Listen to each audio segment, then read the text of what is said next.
हम पढ़ेंगे फिजिक्स का चैप्टर मोशन। मोशन क्या होता है? Motion the change of position of any object. जब कोई पोजीशन चेंज करता है object, change of position of an object is called motion. मान लो मैं ही कोई ऑब्जेक्ट हूँ, तो मैंने अपनी पोजीशन को चेंज किया, मैं अभी यहाँ हूँ और यहाँ जाती हूँ, तो मेरी पोजीशन वहाँ से यहाँ चेंज हो जाती है। इसी को ही हम क्या कहते हैं? मोशन कहते हैं। ठीक है, फिजिक्स में हम पढ़ते हैं कुछ physical quantities. In physical quantities के बिना हम फिजिक्स पढ़ ही नहीं सकते हैं। मेन इंपॉर्टेंट रोल होता है फिजिकल क्वांटिटीज का फिजिक्स के अंदर। वो क्वांटिटीज हैं क्या? वो क्वांटिटीज जो मेजर करने में हेल्प करती है किसी भी चीज को। जब हम फिजिक्स रीड करते हैं या स्टडी करते हैं, उन क्वांटिटीज को हम क्या कहते हैं? फिजिकल क्वांटिटीज कहते हैं। यहाँ हमारी टू टाइप्स फिजिकल क्वांटिटीज हम पढ़ेंगे। जैसे ही आप फिजिक्स पढ़ोगे तो आपके सामने या आप फेस करोगे दो टाइप की physical quantities. First one scalar quantity and second one is vector quantity. Scalar quantity और वेक्टर क्वांटिटी दोनों में डिफरेंस क्या होता है? हमने बताया कि दो टाइप की होती है, लेकिन दोनों में डिफरेंस क्या है ये भी तो पता होना चाहिए हमें। जैसे ही नाम से पता चल रहा है स्केलर, स्केलर मीन्स स्केल करना, मेजर करना, जिसको हम केवल मेजर कर सकते हैं, जिसमें केवल मैग्नीट्यूड होता है, उन क्वांटिटीज को हम क्या कहते हैं? स्केलर क्वांटिटी कहते हैं। फॉर एग्जांपल ये चौक है, अगर मैं स्केल से उसको मेजर करती हूँ 2 सेंटीमीटर है, चाहे मैं इस तरीके से मेजर करूँ, चाहे इस तरीके से मेजर करूँ, चाहे इस तरीके से मेजर करूँ, मेन चीज क्या आती है कि 2 सेंटीमीटर है चौक। मेन चीज है इसमें इसका मैग्नीट्यूड। मैग्नीट्यूड क्या है इसका? 2 सेंटीमीटर। लेकिन अगर मैं वेक्टर क्वांटिटी की बात करूं तो वहां केवल मैग्नीट्यूड से काम नहीं चलेगा, मैग्नीट्यूड के साथ साथ डायरेक्शन भी मैटर करती है। तो जब दोनों चीजें मैटर करें, मैग्नीट्यूड विद डायरेक्शन वर्क करे, तब हम उन क्वांटिटीज को क्या कहते हैं? वेक्टर क्वांटिटीज कहते हैं। ठीक है, मान लो ये चौक है, 2 सेंटीमीटर की चौक मैंने इस डायरेक्शन से इस डायरेक्शन में रखी, तो मैंने डायरेक्शन बताया, मैंने पॉइंट बताया कि ए पॉइंट से बी पॉइंट पर मैंने 2 सेंटीमीटर की चौक को ए पॉइंट से बी पॉइंट पर रखा। तो मैंने आपको डायरेक्शन भी बताया कि पहले एक ए पॉइंट पर थी, फिर कहाँ चली गई? बी पॉइंट पर चली गई। तो मैंने डायरेक्शन भी साथ साथ आपको बताई। मान लो आप फोर्स लगाते हो, इस बोर्ड को हमने क्या करना है? पुश करना है। मैंने 5 न्यूटन का फोर्स लगाया, तो मैं फोर्स की डायरेक्शन बताऊंगी कि आपको इस डायरेक्शन में मूव करना है बोर्ड को। तो फोर्स क्या है? वेक्टर क्वांटिटी हमारी, क्योंकि उसमें मैग्नीट्यूड कितना दिया? 5 न्यूटन, और हमने किस डायरेक्शन में मूव किया? इस डायरेक्शन में मूव किया, तो हमने डायरेक्शन भी बताया। तो वो क्वांटिटीज जो मैग्नीट्यूड के साथ साथ डायरेक्शन भी मेजर करती हैं उसको हम वेक्टर क्वांटिटी कहते हैं, और जो मैग्नीट्यूड मेजर करती है ओनली उनको हम स्केलर क्वांटिटी कहते हैं। फॉर एग्जांपल हमारा स्पीड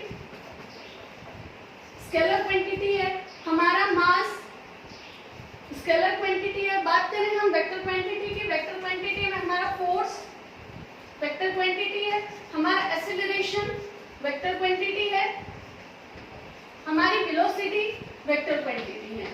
ठीक है, बहुत सारी वेक्टर एंड स्केलर क्वांटिटी आप इस चैप्टर में पढ़ोगे। इसके बाद हम पढ़ते हैं कुछ स्केलर क्वांटिटी और कुछ वेक्टर क्वांटिटी को डीपली हम इस चैप्टर के अंदर जाएंगे, उनको पढ़ेंगे।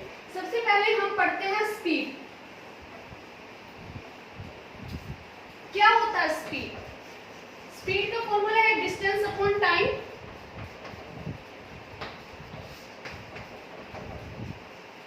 आपने देखा होगा 5th या 6th क्लास में काफी सारे मैथ्स में सम्स आते हैं स्पीड, डिस्टेंस एंड टाइम से रिलेटेड। तो वही स्पीड है। यहाँ केवल हम डिनोट करने का तरीका हमारा अलग हो जाता है। वहाँ हम s = d/dt लिखते थे, यहाँ हम स्पीड को v से लेते हैं।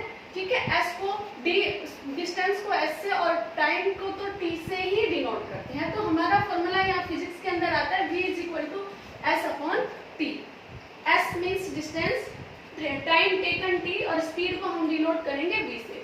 अब हमारा फॉर्मूला या हमारी डेफिनेशन इसी से ही आ जाती है। हमारी यूनिट और हमारी डेफिनेशन दोनों इसी फॉर्मूले से आ जाती हैं। The covered distance of a moving object per unit time is called speed. जब भी कोई मूविंग ऑब्जेक्ट किसी पाथ को कवर करता है टाइम के साथ साथ, हम उसको क्या कहते हैं? स्पीड कहते हैं। डिस्टेंस की यूनिट क्या होती है? मीटर होती है। टाइम की यूनिट क्या होती है? सेकंड होती है। हम उसको क्या कहते हैं? मीटर पर सेकंड। यहाँ हम पर मीन्स अपॉन में है, ये बाई में है, हम इसको ऐसे भी लिख सकते हैं मीटर सेकंड -1, क्योंकि सेकंड ऊपर जाएगा तो -1 हो जाएगा। Is that clear for you? Next देखो अब बात आई डिस्टेंस की, हमने वर्ड यूज किया डिस्टेंस। डिस्टेंस होता क्या है? डिस्टेंस हमारा, मान लो आप घर से स्कूल के लिए आए हो और आपने क्या किया, 2 किलोमीटर पाथ को कवर किया, रास्ते को कवर किया। ये 2 किलोमीटर जो क्वांटिटी है, मेजरमेंट है, वो क्या है? वो आपकी डिस्टेंस है। ठीक है, जब भी कोई मूविंग ऑब्जेक्ट किसी पाथ को कवर करता है तो हम उसको क्या कहते हैं? डिस्टेंस कहते हैं। The covered path by a moving object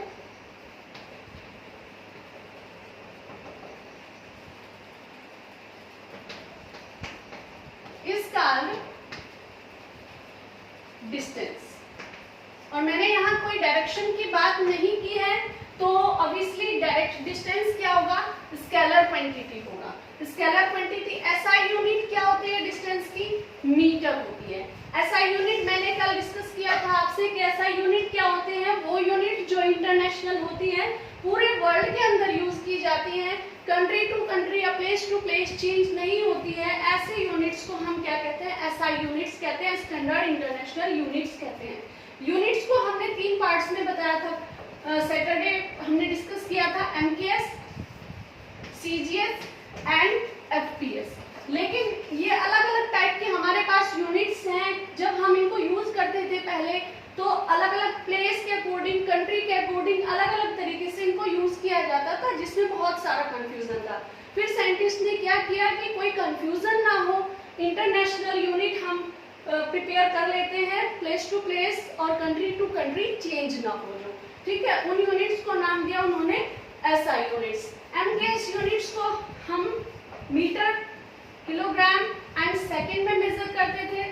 इसमें सेंटीमीटर, ग्राम एंड सेकंड में मेजर करते थे। इसमें फुट, पौंड एंड सेकंड में मेजर करते थे। वो प्लेस टू प्लेस और कंट्री टू कंट्री चेंज हो सकती थी, लेकिन एसआई यूनिट चेंज नहीं होती। अगर इंडिया के अंदर डिस्टेंस की एसआई यूनिट मीटर है, तो चाइना के अंदर, जापान के अंदर, अमेरिका के अंदर कहीं भी आप जाओगे तो डिस्टेंस की एसआई यूनिट आपको मीटर ही मिलेगी, कोई अलग नहीं होगी।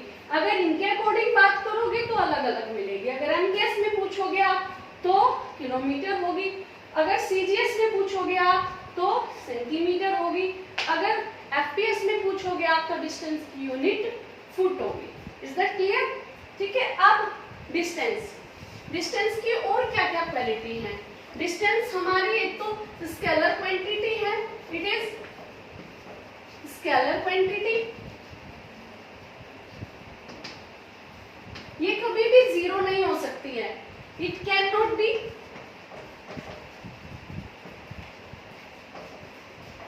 जीरो। ये हमेशा पॉजिटिव में आती है इसकी value, it will be always positive, और ये कभी भी नेगेटिव में इसकी वैल्यू नहीं आएगी। It will not negative. तो आपको समझ आ गया होगा डिस्टेंस। इसके बाद हमारे आती है डिस्प्लेसमेंट। वेक्टर क्वांटिटी में एग्जांपल दिया था ना मैंने, वेक्टर क्वांटिटीज होती हैं। वेक्टर क्वांटिटी के अंदर हम क्या पढ़ते हैं? डिस्टेंस ना पढ़ के वहां हम क्या पढ़ते हैं? डिस्प्लेसमेंट पढ़ते हैं। डिस्प्लेसमेंट और डिस्टेंस दोनों में थोड़ा सा ही डिफरेंस होता है। डिस्प्लेसमेंट क्या है? ये भी कवर्ड पाथ है बाय ए मूविंग ऑब्जेक्ट, लेकिन ये विद डायरेक्शन है। The covered path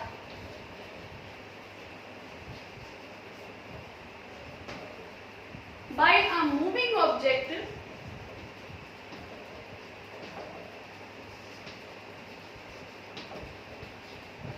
with the direction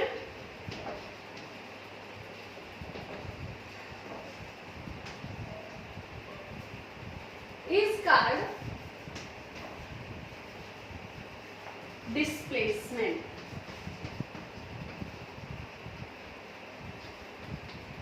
या आप इसकी दूसरी डेफिनेशन भी कह सकते हो, it is the shortest path. It is the shortest path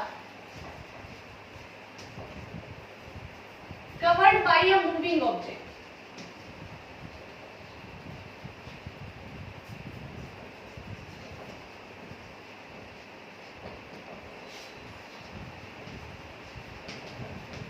हमने यहाँ शॉर्टेस्ट पाथ वर्ड यूज किया है। शॉर्टेस्ट पाथ क्यों यूज किया है?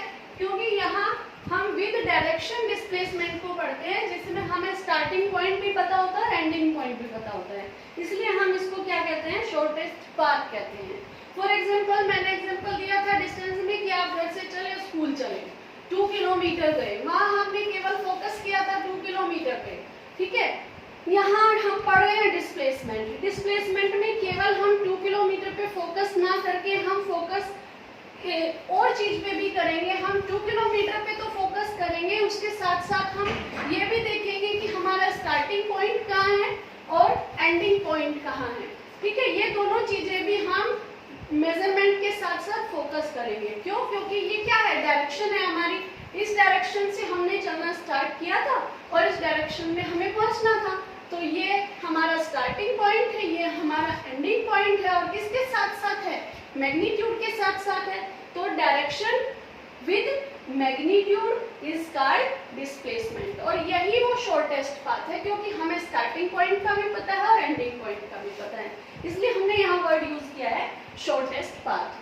अब एसआई यूनिट क्या है डिस्प्लेसमेंट की? क्योंकि ये भी तो कवर्ड पाथ है, तो सेम यूनिट आएगी एसआई यूनिट, जैसे डिस्टेंस में थी मीटर, तो यहाँ भी सेम यूनिट आएगी, क्योंकि ये भी तो कवर्ड पाथ है। इसके बाद डिस्प्लेसमेंट में और क्या क्या कैटेगरीज हैं, क्या क्या क्वालिटी हैं, वहां हमने पढ़ा था डिस्टेंस ऑलवेज बी पॉजिटिव, लेकिन यहाँ हम पढ़ेंगे it can be positive, negative and zero. ये पॉजिटिव भी हो सकता है, नेगेटिव भी हो सकता है, जीरो भी हो सकता है। जैसे आप घर से स्कूल के लिए चले तो 2 किलोमीटर पॉजिटिव में था, स्कूल से आप वापस घर जाओगे 2 किलोमीटर, तो क्या हो जाएगा? आते हुए 2 किलोमीटर आपने कवर किया, जाते हुए आप अपोजिट डायरेक्शन में जा रहे हो तो माइनस हो जाएगा। आंसर कितना है? 0। तो डिस्प्लेसमेंट विल बी 0। नेगेटिव भी हो सकता है, आप 2 किलोमीटर ना जाके कहीं फ्रेंड के घर पे रुक जाते हो 1 किलोमीटर पे, ठीक है। तो आप आए हो 2 किलोमीटर स्कूल में, जाते हुए आप अपोजिट डायरेक्शन में गए 1 किलोमीटर, तो कितना डिस्प्लेसमेंट कितनी आई? 1 किलोमीटर, ठीक है। तो डिस्प्लेसमेंट पॉजिटिव भी हो सकता है, नेगेटिव भी हो सकता है और जीरो भी हो सकता है। और दूसरा फिर ये है scalar quantity, sorry vector quantity, क्योंकि इसमें हम डायरेक्शन का भी यूज करते हैं। अभी हमने बताया कि 10 से स्कूल गए और वापस आते हो अपोजिट डायरेक्शन में आते हो तो -1 हो जाता है, डिस्टेंस में यहाँ प्लस हो जाएगा, क्योंकि वहाँ हम डायरेक्शन मैटर नहीं करती है, यहाँ डायरेक्शन मैटर करती है, इसलिए यहाँ 1 माइनस तो हो जाता है, क्योंकि आप अपोजिट डायरेक्शन में जाते हो, ठीक है। अगर आप इसी डायरेक्शन में 1 किलोमीटर जाते तो यहाँ 1 प्लस हो जाता, लेकिन आप अपोजिट जा रहे हो तो direction will be matter in displacement, ठीक है। Thank you.